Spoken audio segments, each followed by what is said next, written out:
الحمد لله الذي أنزل الكتاب ولم يجعل له عوجا تبارك الذي نزل الفرقان على عبده ليكون للعالمين نذيرا نشهد أن لا إله إلا الله وحده لا شريك له ونشهد أن سيدنا وسندنا شفيعنا حبيبنا مولانا محمدا عبده ورسوله قال الله تبارك وتعالى في كلامه المبارك بعد أعوذ بالله من الشيطان الرجيم بسم الله الرحمن الرحيم فكلي واشربي وقري عينا فإما ترين من البشر أحدا فقولي إني نذرت للرحمن صوما فلن أكلم اليوم إنسيا فأتت به قومها تحمله قالوا يا مريم لقد جئت شيئا فريا يا أخت هارون ما كان أبوك امرأ سوء وما كانت أمك بغيا فأشارت إليه قالوا كيف نكلم من كان في المهد صبيا قال إني عبد الله آتاني الكتاب وجعلني نبيا وجعلني مباركا أينما كنت وأوصاني بالصلاة والزكاة ما دمت حيا وبرا بوالدتي ولم يجعلني جبارا شقيا والسلام علي يوم ولدت ويوم أموت ويوم أبعث حيا ذلك عيسى ابن مريم قول الحق الذي فيه يمترون ما كان لله أن يتخذ من ولد سبحانه إذا قضى أمرا فإنما يقول له كن فيكون وإن الله ربي وربكم فاعبدوه هذا صراط مستقيم.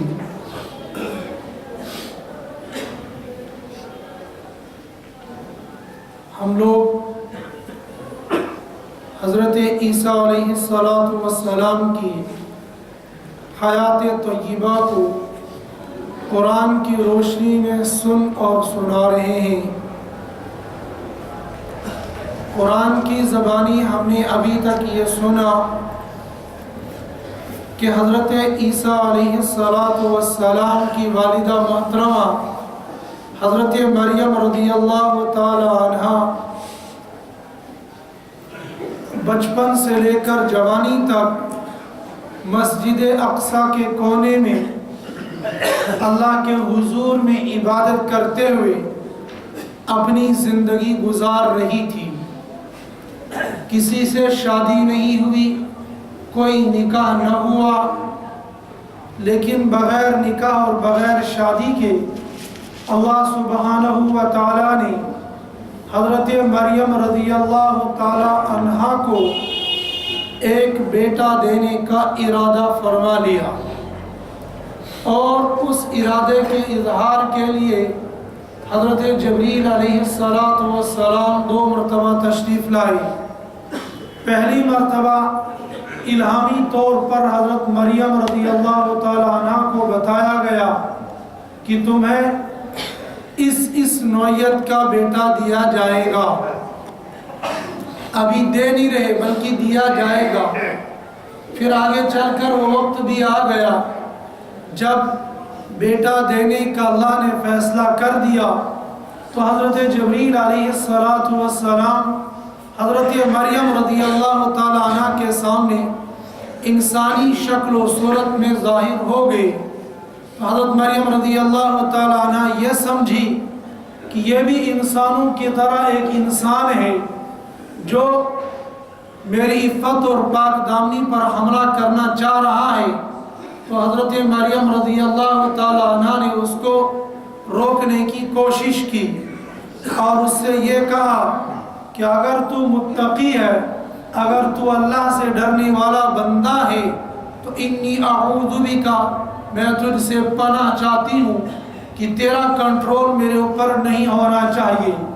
حضرت جبریل علیہ السلام نے فوراً جواب دیا میں کوئی انسان نہیں ہوں، میں کوئی بشر نہیں ہوں کہ جس بشر اور انسان ہونے کی وجہ سے میری نیت کے اندر فتور آیا ہو اور میری نگاہیں بدل گئی ہوں، میں نہ انسان ہوں نہ بشر ہوں، انما انا رسول ربک، میں تیرے رب کا رسول پیغمبر ایک قاصد ہوں۔ کیوں؟ تیرے سامنے کیوں آیا ہوں؟ تیرے سامنے میں نے انسانی شکل و صورت کیوں اختیار کی ہے؟ لِأَهَبَ لَكِ غُلَامًا زَكِيًّا، میں نے تجھ کو ایک بچہ دینا ہے، اور وہ بچہ میری طرف سے نہیں ہوگا بلکہ وہ من جانب اللہ ہوگا۔ حضرت مریم رضی اللہ تعالیٰ عنہ اس بات سے گھبرا گئی اور ڈر گئی اور کہنے لگی اَنَّا يَكُونُ لِي وَلَدٌ وَلَمْ أَكُ بَغِيًّا، یہ بچہ کیسے ہو سکتا ہے؟ اس لیے کہ دنیا کا دستور ہے بچہ ہونے کے لیے نکاح کے بعد رخصتی، پھر میاں بیوی کا ملنا، اس کے بعد بچے کا نتیجہ۔ یہاں تو یہ سب کچھ نہیں ہے۔ حضرت جبریل علیہ السلام نے ان تمام سوالات کا جواب دیا کہ ایسا کرنے کے لیے قال کذالک، ایسا ہی ہوگا، ایسا ہی کہا۔ کس نے کہا ہے؟ قال ربک، تیرے رب نے ایسے ہی کہا ہے۔ لہذا جو تیرے رب نے فیصلہ کر دیا ہے، جو تیرے رب نے فرمان جاری کر دیا ہے، وہ ہو کر رہے گا۔ اور یہ نہیں ہے کہ ہونے ہوگا یا نہیں ہوگا، تیرے سے رائے اور مشورہ ہم پوچھ نہیں رہے۔ وَكَانَ أَمْرًا مَقْضِيًّا، یہ فیصلہ ہو چکا ہے، یہ اللہ کے حضور میں فیصلہ ہو چکا ہے، اب تو بس اس فیصلے کو نافذ کرنا ہے اور تیرے ذریعے سے حضرت عیسیٰ علیہ السلام کو دنیا میں لانا ہے۔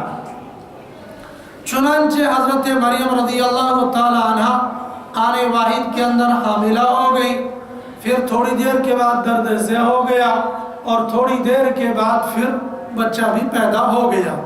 لیکن بچہ پیدا ہونے سے پہلے چونکہ درد ذہ اور پریشانی کا عالم، خود حضرت مریم رضی اللہ تعالی عنہ پریشان صرف اس بات سے تھی کہ ایسا کیوں ہو گیا، لوگ مجھے تانا دیں گے کہ یہ بچہ کہاں سے لائی، کاش ایسا کیوں نہیں ہوتا، میں اس سے پہلے ہی مر گئی ہوتی۔ وَكُنْتُ نَسِيًّا مَنْسِيًّا، میں تو دنیا والوں سے ایسے ختم ہو گئی کہ دنیا والوں کے ذہنوں میں بھی میرا نام و نشان مٹ گیا ہوتا۔ حضرت جبریل علیہ السلام کے واسطے سے اللہ سبحانہ و تعالیٰ نے فرمایا تمہیں گھبرانے کی ضرورت نہیں ہے، تمہیں ڈرنے کی ضرورت نہیں ہے، ہم نے تمہاری حفاظت کے لیے اور تمہاری پاک دامنی پر کوئی داغ نہیں لگنا چاہیے، تم پاک دامن ہو، پاک دامن رہنی چاہیے، ہم نے اس کا انتظام کر لیا ہے۔ کیا؟ سب سے پہلے جو تمہاری پریشانی آنے والی ہے اس کے لیے ہم نے انتظام کیا ہے کہ تمہارے پیروں کے نیچے سے چشمہ جاری کر دیا ہے، اور تم جس جگہ پر کھڑی ہو، جس درخت کے ساتھ تم نے ٹیک لگایا ہے، اوپر دیکھ لو، یہ تو کھجوروں کی ہریالی درخت بن گیا ہے، کھجوروں کا ہریالی درخت بن گیا ہے، اور یہ کھجور کوئی کھٹی نہیں ہے بلکہ کھجور میٹھی ہے، اور کھجور تر و تازہ ہے، باسی بھی نہیں ہے، کھٹی بھی نہیں ہے، تر و تازہ ہے اور میٹھی ہے۔ لہذا کھجوروں کو کھاؤ، پانی کو پیو، غم کو دور کرو۔ فَكُلِي وَاشْرَبِي وَقَرِّي عَيْنًا، جب بندہ دنیا کے حالات سے پریشان ہو، اس کے اوپر بھوک اور پیاس کی شدت ہو، تو ایسا محسوس ہوتا ہے کہ اب دم گھٹنے والا ہے، دم جانے والا ہے، اب زندگی کی سانسیں آخری چل رہی ہیں۔ اللہ سبحانہ و تعالیٰ نے حضرت مریم رضی اللہ تعالیٰ عنہ کو جو ظاہری پریشانیاں تھیں تو یکدم ان کے سامنے کرامتیں ظاہر ہونے لگی۔ درخت کو ہاتھ لگایا تو درخت ہرا بھرا ہو گیا، اس پر کھجور آ گئی، بس پیر کو یوں پھسلایا تو وہاں سے چشمہ جاری ہو گیا۔ یہ کرامتیں ظاہر ہوئی تو حضرت مریم رضی اللہ تعالیٰ عنہ کو تھوڑی سی تسلی ہوئی۔ پھر اللہ کا امر آیا، یہ جو درخت تمہارے سر کے اوپر لگا ہوا ہے، فَكُلِي، اس سے تم کھجوریں کھا لو، اور جو پانی کا چشمہ تمہارے پیروں کے پاس سے نکل گیا، وَاشْرَبِي، اس سے تم پانی پی لو، اور جو تمہیں غم پہنچا ہوا ہے، وَقَرِّي عَيْنًا، اپنی آنکھوں کو ٹھنڈی کر لو، یعنی تم اپنے غم کو دور کر لو۔ جب انسان کھا لیتا ہے، پی لیتا ہے تو غم ایٹومیٹک اس سے ہلکا ہو جاتا ہے، اور تو اپنی آنکھوں کو ٹھنڈا کر لو، کھا پی لو۔ پھر جب بچہ پیدا ہو جائے گا تو یقینی طور پر جب لوگوں کے سامنے تم جاؤ گی تو لوگ تم سے سوال کریں گے، او مریم یہ بیٹا کہاں سے آ گیا؟ روایات مختلف ہیں کہ پیدائش کے فوراً بعد حضرت مریم رضی اللہ تعالیٰ عنہ اپنی قوم کے پاس گئی تھی یا کچھ دن رکنے کے بعد گئی تھی۔ گرچہ یہ بھی روایت ہے کہ پیدائش کے بعد حضرت مریم رضی اللہ تعالیٰ عنہ فوراً اپنے گھر یعنی اس حجرے کے اندر نہیں پہنچی جس حجرے پر وہ قیام کر رہی تھی، بلکہ اسی جنگل اور اسی جگہ پر قیام کیا جس جگہ پر حضرت مریم رضی اللہ تعالیٰ عنہ کی پیدائش ہوئی۔ یہیں سے عیسائیوں اور مرزائیوں نے وہ جو بات نکالی ہے کہ حضرت مریم رضی اللہ تعالیٰ عنہ کا نکاح یوسف نجار کے ساتھ ہوا تھا، اور یوسف نجار کا نعوذ باللہ یہ حضرت عیسیٰ علیہ السلام ہے۔ بعض مفسرین اور مورخین نے لکھا ہے کہ جس جگہ پر حضرت عیسیٰ علیہ السلام کی پیدائش ہوئی اس جگہ پر یوسف نجار نامی کا ایک شخص موجود تھا۔ اس نے ان کو 40 دن تک روک کے رکھا اور 40 دن تک کھانے پینے کا ان کا انتظام کیا، لیکن نص قرآنی یہ بتا رہی ہے ان کے کھانے پینے اور رہنے کا انتظام من جانب اللہ ہوا تھا۔ لہٰذا یہ جو روایت آئی ہے یقینی طور پر یہ اسرائیلی روایت ہے، محققین کی یہ روایت نہیں ہے۔ محققین کا قول اور محققین کی روایت یہ ہے کہ یہاں پیدائش ہو گئی، یہاں حضرت جبریل علیہ السلام نے حضرت مریم رضی اللہ تعالی عنہ کے آستین پر پھونک ماری اور آنے واحد کے اندر حضرت مریم رضی اللہ تعالی عنہ حاملہ ہو گئی۔ پھر تھوڑی دیر کے بعد حضرت مریم رضی اللہ تعالی حضرت عیسیٰ علیہ السلام پیدا ہو گئے، اور پیدائش ہونے کے فوراً بعد یہ اپنی قوم کی طرف چل دی۔ اللہ کا امر آ گیا، مریم تم اپنی قوم کی طرف جا رہی ہو، اگر تمہیں کوئی انسان دیکھ لے گا اور کوئی مرد صالح یا کوئی اور انسان تمہیں دیکھ لے گا اور تم سے بات کرنا چاہے گا تو تمہارا جواب کیا ہونا چاہیے؟ فَإِمَّا تَرَيِنَّ مِنَ الْبَشَرِ أَحَدًا، ان انسانوں میں سے ان لوگوں میں سے اگر کوئی ایک بھی تم کو دیکھ لے اور یہ دیکھنے کے بعد یقینی طور پر تم سے وہ بات کرے گا، تو بات کرتے کرتے پہلی بات وہ یقینی طور پر یہ کہے گا مریم یہ بچہ کہاں سے آ گیا؟ تو جب تم سے یہ سوال ہوگا اس کا سوال کرنا معقول، اور تمہارے پاس معقول جواب نہیں ہے، تمہارے پاس تو کرامتی جواب ہے، من جانب اللہ جواب ہے، لہذا تم بولو گی نہیں، تم خاموش رہو گی۔ جیسے کرامتی طور پر اور معجزاتی طور پر یہ حضرت عیسیٰ علیہ السلام پیدا ہوئے، ایسے ہی معجزاتی اور کرامتی طور پر یہ خود جواب بھی دیں گی۔ لہذا جب تم سے پوچھے گا کوئی کہ بچہ کہاں سے آیا، فَإِمَّا تَرَيِنَّ مِنَ الْبَشَرِ أَحَدًا، جب کوئی انسان تم کو دیکھ لے گا اور تم سے پوچھے گا بچہ کہاں سے آیا، فَقُولِي، تمہارا جواب ہونا چاہیے، تم اس کو بولو گی، تم اس کو بتاؤ گی، انی نذرت للرحمن صوما، میں نے رب کے لیے روزہ رکھ لیا ہے۔ بعض مفسرین نے یہ کہا ہے کہ یہ بات بھی کہنے کی اجازت نہیں تھی، بلکہ زبان سے کہنا تھا اور زبان سے اشارہ کرنا تھا۔ پھر میں اور آپ یہ کہیں گے قرآن نے تو کہا فقولی، ان سے کہو، تو قرآن جب خود کہہ رہا ہے کہ کہو، پھر اشارہ کرنے کی کیا بات ہے؟ لیکن روایات کے اندر آتا ہے کہ بنی اسرائیل جب روزہ رکھتے تھے تو جیسے کھانے پینے کا اور بیوی سے ملنے کا ان کے یہاں روزہ ہوا کرتا تھا، اسی طریقے سے ان کے یہاں کلام کرنے کا بھی روزہ ہوا کرتا تھا۔ رات کو جب سحری کھا لیتے تھے تو جیسے کھانے پینے سے رک جاتے تھے، ایسے ہی وہ کسی کے ساتھ بات کرنے سے بھی رک جاتے تھے۔ پھر اگر ان کو کسی سے بات کرنے کی ضرورت پیش آتی تھی تو وہ اشارے سے بات کرتے تھے، اس اشارے کو بھی وہ بات کہتے تھے، اور اشارے کو بھی آنا جانا کہتے تھے۔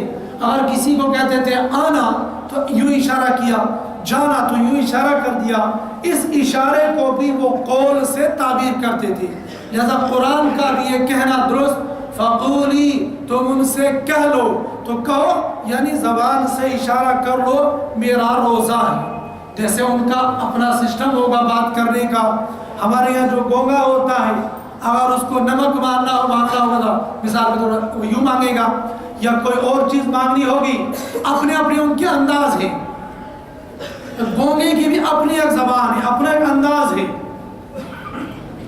ہمارے جموں کشمیر کے مفتی اعظم حضرت مولانا مفتی نذیر احمد صاحب دامت برکاتہم العالیہ شیخ الحدیث دارالعلوم رحیمیہ بانڈی پورہ, انہوں نے ایک دن کہا ایسے گونگے پر بات چل رہی تھی تو کہنے لگے میں دلی میں ایک ہوٹل پر کھانا کھا رہا تھا تو وہاں جو سپلائر تھا جو کھانا لانے جانے والا تھا تو میں نے اس سے یوں کہا تو اس نے وہ کہا یعنی اتنی لمبی داڑھی اور تم شراب مانگ رہے ہو. گویا گونگے کے یہاں یوں ہاتھ سے یوں کے اشارہ کرنا یہ شراب ہے. مفتی صاحب فرماتے میں فوراً سمجھ گیا کس کو غلطی ہوگی. پھر میں نے بجائے یوں کرنے کہ میں نے یوں ہاتھ کیا, یہ چلو بھرا آگے اور یوں کہا صحیح کہا. تو گونگے کی اپنی زبان ہے. اسی طریقے سے ان کے یہاں بھی روزے کی حالت میں بات کرنے کے کچھ اشارے ہوں گے, کچھ اپنے کنایات ہوں گے. انہی اشاروں کے ذریعے سے حضرت مریم رضی اللہ تعالیٰ عنہ نے اپنی قوم کو بتانا ہوگا کہ میرے یہاں روزہ ہے. جیسا ہمارے یہاں اردو ہم کہیں گے بولو مت کچھ بھی, ان کے یہاں کوئی اشارہ ہوگا اسی کو قول سے تعبیر کیا.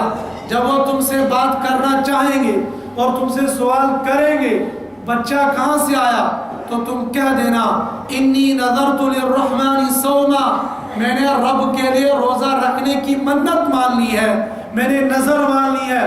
جب نظر مان لی ہے تب میں تم سے بات نہیں کروں گی. فَلَنْ أُكَلِّمَ الْيَوْمَ إِنْسِيًّا, تو آج کے دن میں کسی انسان سے بات نہیں کروں گی.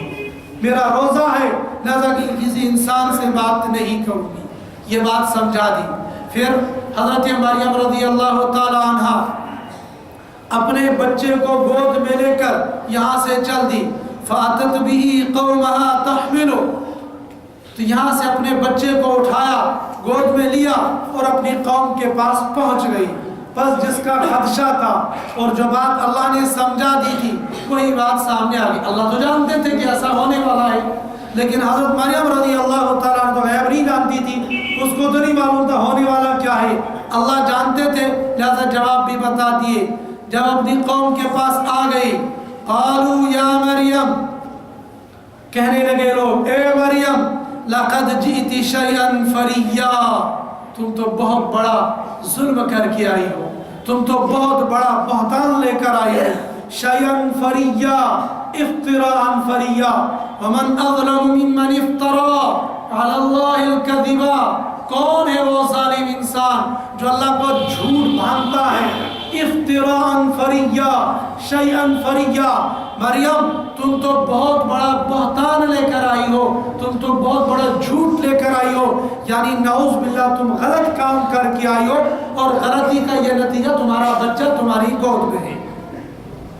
اور پھر اوپر سے اور تانے, یا اخت ہارون ما کان ابوک امرأ سوء وما کانت امک بغیا, او ہارون کی بہن تمہارا باپ تو ایسا نہیں تھا, تمہاری ماں تو بد چلن نہیں تھی, تمہاری ماں تو بد کردار نہیں تھی. اس کا مطلب تم نے یہ کیا کر دیا؟ ابھی پوچھا نہیں, ابھی جواب نہیں ملا, یوں ہی اٹکل سے کہنے لگے. اور یہ چونکہ انسانوں کی عادت ہے بغیر تحقیق کے فیصلہ کر لینا, یہ انسان کی اپنی اختراع ہے. اور بعض دفعہ انسان ابھی تحقیق کیے بغیر ہی ایسی بات کہہ دیتا ہے جو اس کے لیے وبال جان بن جاتی ہے. اس لیے شریعت کا حکم ہے جب بھی تمہارے پاس کوئی بات آ جائے پہلے اس کی تحقیق کرو پھر آگے اس کو پھیلاؤ. پہلے تحقیق کرو پھر آپ آگے بات چلاؤ. بلکہ بعض دفعہ تو انسان افواہوں کا اتنا شکار ہو جاتا ہے, بندہ زندہ ہے, بندہ کھا پی رہا ہے, بندہ بازار میں چل رہا ہے, لوگوں نے اس کو دفن کرنے کی تدبیر کر لی ہے, اس کے لیے ایصال ثواب کرنے کی تیاری کر لی ہے. اور ابھی بالکل اس زمانے کے اندر بہت ہوتا ہے. 1-2 سال پہلے میسج آ گیا مولا طارق جمیل صاحب پڑوس کے ملک کے انتقال کر دیے. سارے جو جاننے پہچاننے والے، ان سے محبت رکھنے والے، ماتم جیسا سوار ہو گیا. ابھی چند دن پہلے آ گیا حاجی عبدالوہاب صاحب کا انتقال ہو گیا. اسی طریقے سے اڑوس پڑوس کے ایسی افواہیں چلتی رہتی ہیں اور بندہ اس کو آگے فارورڈ کرتا رہتا ہے جیسے وراثت میں ملی ہوئی چیز. ہر بات کو پہلے تحقیق کرو، اس کے بعد آگے پھیلاؤ، ورنہ اگر بلا تحقیق تم لوگوں نے کوئی بات کہہ دی اور کسی آدمی نے اس پر عمل کر لیا اور اس جرم کے مجرم تم کہلائے جاؤ گے. جو گناہ اس کو مل رہا ہے وہ سارا گناہ آپ کو مل رہا ہوگا. آج کل موبائل کے اندر میسج آتا ہے تمہیں اسی کلمے کی قسم ہے، پھر کلمہ لکھتے ہیں لا الہ الا اللہ محمد الرسول اللہ صلی اللہ علیہ وسلم. اس کلمے کو آگے 10 آدمیوں تک فارورڈ کرو، شام تک تمہیں یہ خوشی ملے گی، اور فارورڈ نہیں کرو گے یہ غم ملے گا. ان سے پوچھا جائے یہ کلمے کی قسم دینے کی تجھے کیا ضرورت پڑ گئی اور یہ آیا کہاں سے؟ اور کئی آدمیوں سے جب میں نے پوچھا تو پھر مجبور کے دو ناز ایسا تو پانس پتا میں نے ایک دوستوں سوچا میں نے سوچا چلو نیکی کا کام ہے میں آپ کو میں فارورڈ کر دوں. سب سے پہلے امام صاحب کے پاس جائے گا تاکہ سارے لوگوں تک میسج پہنچ جائے گا. میں نے کہا جتنی غلطی میرے سر پر ڈالنے کی، ہر بات یا ہر کوئی بھی میسج چاہے وہ قولی ہو، فعلی ہو، عملی ہو، جب تک نہ اس کی تحقیق ہو جائے تب تک اس کو فارورڈ نہیں کرنا چاہیے. اور جب تک معاملے کی تحقیق نہ ہو جائے تو کسی انسان کے اچھے یا برا ہونے کا اس پر فیصلہ نہیں کرنا چاہیے. بہت سارے انسانوں کے بارے میں انسان خود سے فیصلہ کر دیتا ہے یہ انسان گندا ہے، یہ انسان اچھا نہیں، یہ انسان برا ہے، یا کسی کے بارے میں اچھائی کا فیصلہ کر دیتا ہے حالانکہ وہ اچھا نہیں، اور کوئی انسان برا نہیں اس کے بارے میں برائی کا فیصلہ کر دیتے. یہ سارے کام کرنا غلط ہے، یہ صحیح نہیں ہے. لیکن یہ پیچھے سے چلا ہوا آ رہا ہے. جس کو قرآن پر اعتماد ہے، جس کو حضرت نبی کریم صلی اللہ علیہ وآلہ وسلم کی باتوں پر یقین ہے، وہ جانتا ہے کوئی بھی بات آگے کہنے سے پہلے تحقیق ضروری ہے. اس قوم نے بھی تحقیق نہیں کی اور حضرت مریم رضی اللہ تعالیٰ عنہ پر الزام لگانے شروع کر دیے. ابھی کوئی بات بھی نہیں، ابھی پوچھ تاچھ نہیں، اور ان سے کہنے گئی یا اخت ہارون ما کان ابوک امرا سوء وما کانت امک بغیہ. او ہارون کی بہن، نہ تو تیرا باپ ایسا تھا نہ تیری ماں ایسی تھی، تو نے یہ کیا کر دیا؟ کہا نہیں کچھ لیکن کہہ دیا سب کچھ کہ تم نعوذ باللہ بد کردار ہو، نعوذ باللہ تم بد چلن ہو، اور بد چلنے کی وجہ سے تم نے یہ بچہ ہمارے سامنے لے آئی ہے. یا اخت ہارون، و ہارون کی بہن. یہ ہارون تھا کون؟ حضرت مریم رضی اللہ تعالی عنہ کا بھائی نہیں تھا، یہ تو بات طے ہے، لیکن ان کے خاندان کا کوئی ان کا بھائی تھا یا قریبی رشتہ داروں میں سے کوئی ایسا آدمی تھا جو بہت زیادہ نیک تھا. اور چونکہ حضرت مریم بھی نیک تھی، نیکی میں مناسبت کرنے کی وجہ سے لوگوں نے یہ کہا او ہارون کی بہن. اور ایک روایت میں یہ ہے کہ انہی لوگوں کے درمیان میں ایک آدمی تھا جس کا نام ہارون تھا. اس ہارون کا جب انتقال ہو گیا تو اس کے انتقال پر 24,000 آدمی وہ تھے، اس کے جنازے میں شرکت کرنے والوں میں سے 24,000 لوگ وہ تھے جن کا نام ہارون تھا، اور باقی لوگ اس کے علاوہ تھے. تو لہٰذا اس ہارون کے نیک ہونے کی طرف نسبت کرتے ہوئے کہ تو اسی جیسی نیک عورت ہے، تجھ سے یہ عمل، تجھ سے یہ قول، تجھ سے یہ فعل یہ اچھا نہیں لگتا ہے. اور بعض مفسرین نے یہ بھی کہا ہے کہ ہارون نام کا اسی قوم کے درمیان نہایت ہی بد چلن ایک آدمی تھا، نہایت ہی بد کردار آدمی تھا. اب جب کسی انسان کو گالی دینی ہوتی ہے تو بجائے اس کو گالی دینے کے اس کو ماں باپ کی گالی دیتا ہے، اور ماں باپ کی گالی انسان کو اپنی گالی سے زیادہ سخت محسوس ہوتی ہے. انہوں نے یہ کہا تو ایسی ہے جیسا وہ ہارون بد چلن تھا، تو بھی ویسی ہی بن گئی، نعوذ باللہ. بہرحال یہ ہارون کون تھا؟ مفسرین نے اس پر بحث کی ہے. ہمیں تو نہیں تحقیقی بات تو کسی نے بھی نہیں کی ہے تھا کون، لیکن بہرحال بنی اسرائیل میں سے یہ ایک نیک آدمی تھا۔ بلکہ صحابی رسول صلی اللہ علیہ وسلم نبی علیہ السلام کی خدمت میں حاضر ہوئے اور عرض کیا یا رسول اللہ صلی اللہ علیہ وسلم، میری ملاقات ایک یہودی سے ہوگی اور اس یہودی نے مجھ سے یہ کہا، او ثعلب تمہارے قرآن میں لکھا ہے یا اخت ہارون، اور یہ مخاطب ہے حضرت مریم سے، حضرت مریم کا بھائی تو تھا نہیں، لہذا اس کا نام ہارون بھی نہیں، لہذا تمہارے قرآن نے یہ کیسے کہہ دیا؟ حضرت نبی کریم صلی اللہ علیہ وآلہ وسلم نے فرمایا اصل میں پہلے اور نیک لوگ اپنی اولاد اور اپنے بچوں کا نام نیک لوگوں کے ناموں پر رکھا کرتے تھے، لہذا ان کے خاندان میں سے اس کا کوئی کزن تھا جس کا نام ہارون تھا، اسی کی طرف یہ نسبت کی گئی ہے۔ اس حدیث سے ہمیں یہ بھی معلوم ہو جاتا ہے کہ نیک لوگوں کے ناموں پر اپنی اولاد کا نام رکھنا یہ بہتر ہے اور یہ اچھا ہے۔ ویسے ناموں کے سلسلے میں حضرت نبی کریم صلی اللہ علیہ وآلہ وسلم نے فرمایا ہے اپنی اولاد کے نام محمد، احمد یا عبد کے ساتھ رکھو۔ ہمارے یہاں کے نام راجو، بٹو، ٹلو، وہ یہ فلانا، یہ کوئی نام نہیں ہوتے، بلکہ آج کل مسلمان لوگ جب مسلمان بستی کا نام لیتے ہیں یا اپنا تعارف کرواتے ہیں، چونکہ شکل اور صورت تو مسلمانوں جیسی ہوتی نہیں ہے، وہ تو ساری وہی ہوتی ہے یہود اور نصارہ کی طرح۔ اب تعارف کرانے کے لیے اب اپنے آپ کو یہ کہے گا میں محمدن ہوں، یہ محمدن لفظ کہنا یہ جرم ہے، یہ گناہ ہے۔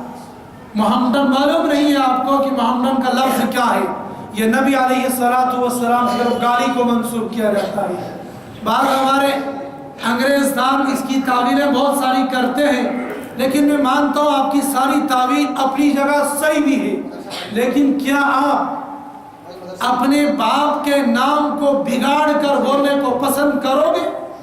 ایک آدمی اپنی آپ کی ماں کا نام بگاڑ کر پیش کرتا ہے، کیا پسند کرو گے؟ ایک آدمی آپ کی اولاد کا نام بگاڑ کر آپ کے سامنے بولتا ہے، کیا آپ اس کو برداشت کرو گے؟ جب آج کا مسلمان اور محمد عربی صلی اللہ علیہ وآلہ وسلم کا امتی اپنے لیے اپنے نام کو بگاڑ کر کے لوگوں سے پکارنا پسند نہیں کرتا، اپنے ماں باپ کے نام کو بگاڑ کر لوگوں کے سامنے بولنے کو پسند نہیں کرتا، پھر آج کے مسلمان کو کیا ہو گیا؟ آج کا مسلمان کیا اتنی پستی میں چلا گیا؟ آج کا مسلمان کیا اتنا بے غیرت بن گیا؟ آج کا مسلمان کیا محمد عربی صلی اللہ علیہ وآلہ وسلم کے نامی اسم گرامی سے کیا اتنی نفرت کرنے لگا کہ وہ اپنے آپ کو محمدی کہنا بھی گوارا نہیں کرتا، اپنے آپ کے لیے محمدی کہنا بھی پسند نہیں کرتا، بجائے محمد کے اپنے آپ کو محمدن کہتے ہو؟ یہ کون سا انصاف ہے؟ یہ کون سی شریعت ہے؟ یہ کون سی غلامی ہے؟ یہ کون سی محبت ہے؟ یہ کون سی عقیدت ہے؟ میں یہ کہتا ہوں یہ محبت نہیں، یہ عداوت ہے، یہ عشق نہیں، یہ بغاوت ہے، یہ محمد عربی صلی اللہ علیہ وآلہ وسلم کے غلاموں کا کام نہیں بلکہ یہ محمد کے گستاخوں کا کام ہے۔ اپنی آپ کو محمد، اگر آپ کو کچھ نہیں کہنا ہے آپ کو میں محمدی ہوں، یعنی محمد عربی صلی اللہ علیہ وآلہ وسلم کی طرف نسبت کرتے میں محمد عربی صلی اللہ علیہ وآلہ وسلم کا امتی ہوں۔ لوگوں کو اپنا نام دنیا والوں کے نام، کنکر اور شنکر کے نام پر، کیڑے اور مکوڑوں کے نام پر رکھتے ہوئے اور محسوس نہیں ہوتی، انہیں کوئی اپنی توہین محسوس نہیں ہوتی، لیکن آج کے مسلمان کو اپنے نام کے ساتھ محمد عربی صلی اللہ علیہ وآلہ وسلم کا نامی اسم رامی لگاتے ہوئے اور کیوں محسوس ہو رہی ہے؟ اس سے صاف پتہ یہ چلتا ہے اس مسلمان کے دل کے اندر محمد عربی صلی اللہ علیہ وسلم کی محبت نہیں ہے۔ اگرچہ 1000 مرتبہ اپنی زبان سے یہ کہہ دے گا مجھے محمد عربی صلی اللہ علیہ وسلم کے ساتھ محبت ہے، لیکن محبت نہیں ہے تو اندر بول رہا ہے یہ محبت ہے یا یہ کہ عداوت ہے۔ جب بھی بولنا ہو محمدی کہو، محمدن کہنا یہ درست نہیں ہے، یہ گستاخی ہے، اور گستاخی کا نتیجہ یہ بھی نکلتا ہے کہ ایمان چھن جاتا ہے۔ لہٰذا اس بات کی طرف خیال رکھنا چاہیے، اپنی نسبت اپنی اولاد کی نسبت اچھی کرنی چاہیے، اپنا نام اور اپنی اولاد کا نام محمد عربی صلی اللہ علیہ وآلہ وسلم کی طرف کرنی چاہیے۔ ان لوگوں نے کہا یا اخت ہارون ما کان ابوک امرأ سوء وما کانت امک بغیہ، او ہارون کی بہن تیرا باپ بھی ایسا نہیں تھا، تیری ماں بھی ایسی نہیں تھی، پھر تو یہ بد چلن کہاں سے آ گئی؟ ابھی تو 10 منٹ ہے، بیان چلتا رہے گا۔ ہمارے ساتھی جو مسجد کے لیے 100 روپے کا چندہ کرتے ہیں وہ بیچ میں چندہ بھی کرتے رہے، اس لیے کہ ایسا ہوتا ہے بعد میں ساتھی آخر تک نہیں پہنچتے ہیں۔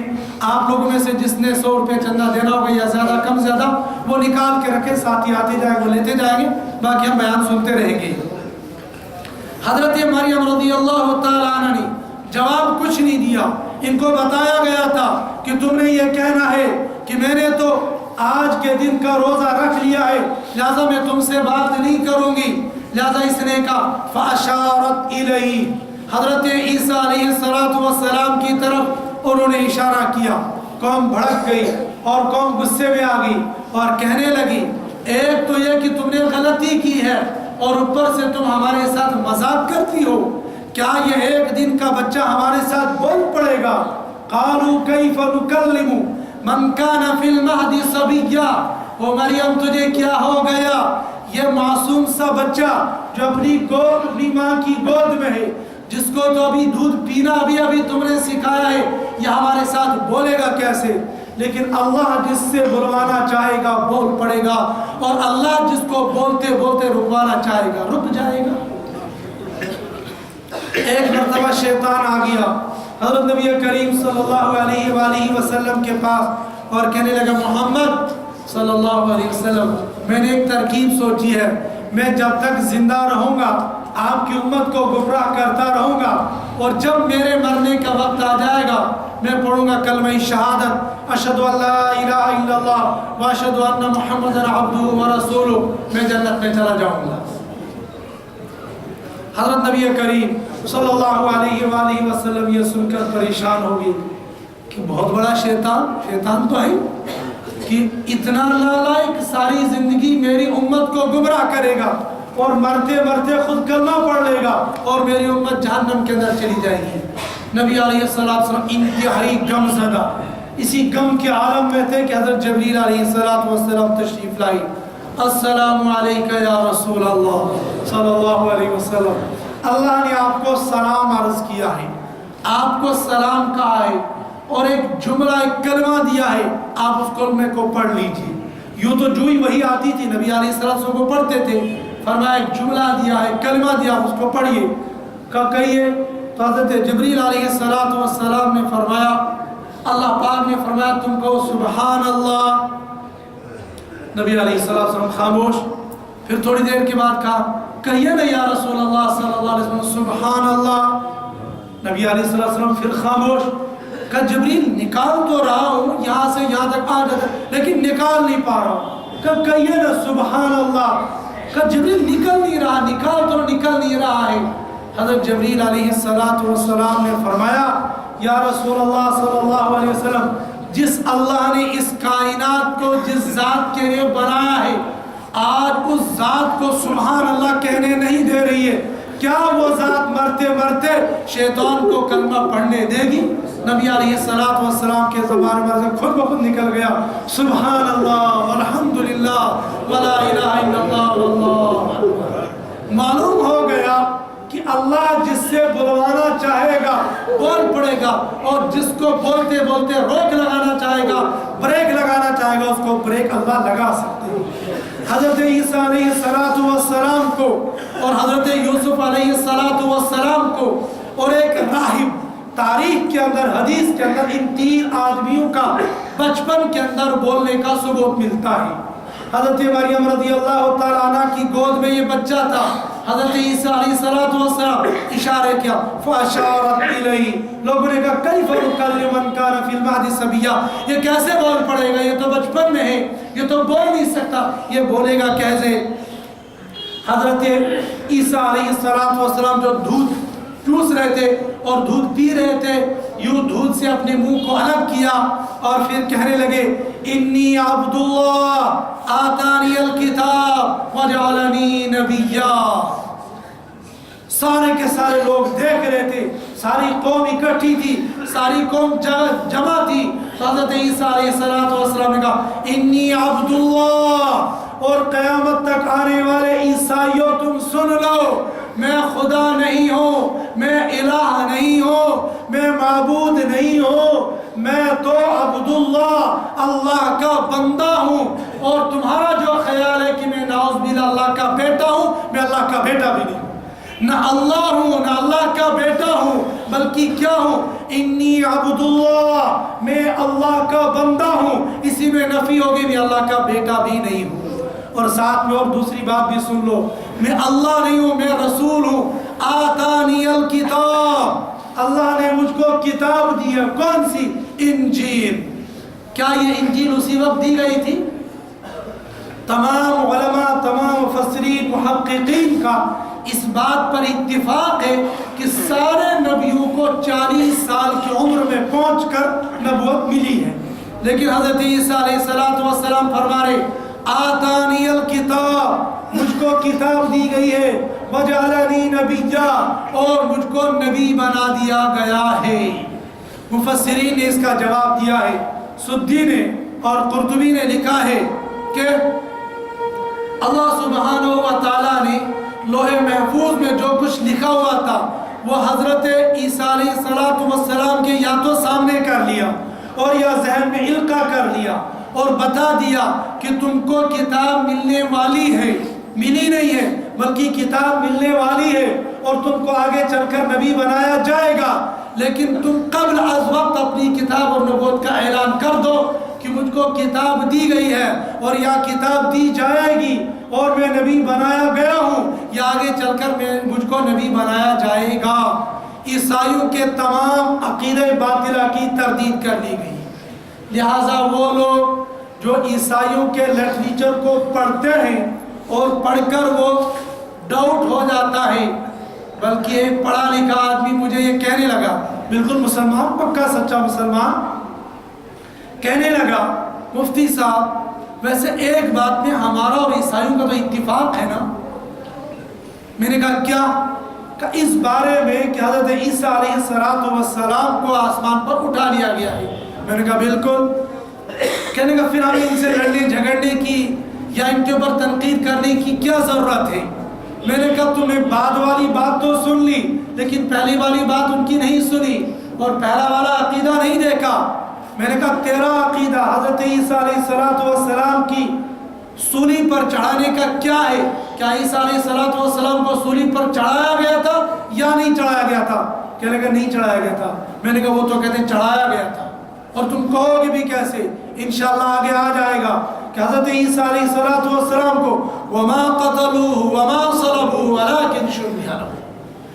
لہذا بہت سارے لوگ عیسائیوں کے لٹریچر کو پڑھتے ہیں، پڑھنے کے بعد پھر ان سے متاثر بھی ہو جاتے ہیں۔ سن لو مسلمانوں، عیسائیوں کا عقیدہ قرآن کے خلاف ہے، عیسائیوں کا عقیدہ نبی کے عقیدے کے خلاف ہے، عیسائیوں کا عقیدہ مسلمانوں کے عقیدے کے خلاف ہے، بلکہ وہ کافر ہیں، وہ دائرہ اسلام سے باہر ہیں۔ اگر کوئی آدمی ان کے نقش قدم پر جا چلے گا تو سیدھا بغیر حساب کتاب کے جہنم میں پہنچ جائے گا، جہاں جنت میں نہیں، بغیر حساب کتاب کے جہنم میں پہنچ جائے گا۔ لہٰذا ایک تو یہ کہ عیسائیوں کے لٹریچر کو پڑھنا ہی نہیں ہے، اور اگر کسی نے غلطی سے پڑھ لیا ہرگز متاثر نہیں ہونا، اس لیے کہ عیسائیوں کا عقیدہ ہے حضرت عیسیٰ علیہ السلام اللہ کے بیٹے تھے، یا حضرت عیسیٰ، حضرت مریم اور اللہ تینوں مل کر ایک ہے، یا تینوں الگ الگ ہو کر ایک رب ہے، یا الگ الگ تینوں رب ہے۔ آج تک عیسائی یہ فیصلہ نہیں کر پائے رب ایک ہے یا تین ہے، یا تینوں میں سے ایک ہے یا تینوں ملا کر ایک ہے۔ وہ عقیدہ تثلیث ہے جو ان کی بھی سمجھ میں نہیں آیا، تو آپ کی سمجھ میں کیسے آ سکتا ہے؟ قرآن نے یہ کہا انی عبداللہ، میں اللہ کا بندہ ہوں، آتانی الکتاب، میں رب نہیں ہوں، رب کتاب دیتا ہے اور امتی اور نبی کتاب لیتا ہے، میں نبی ہوں۔ آتانی الکتاب، اور صراحت کے ساتھ سن لو، وجعلنی نبیّا، اور مجھ کو تو نبی بنایا گیا ہے۔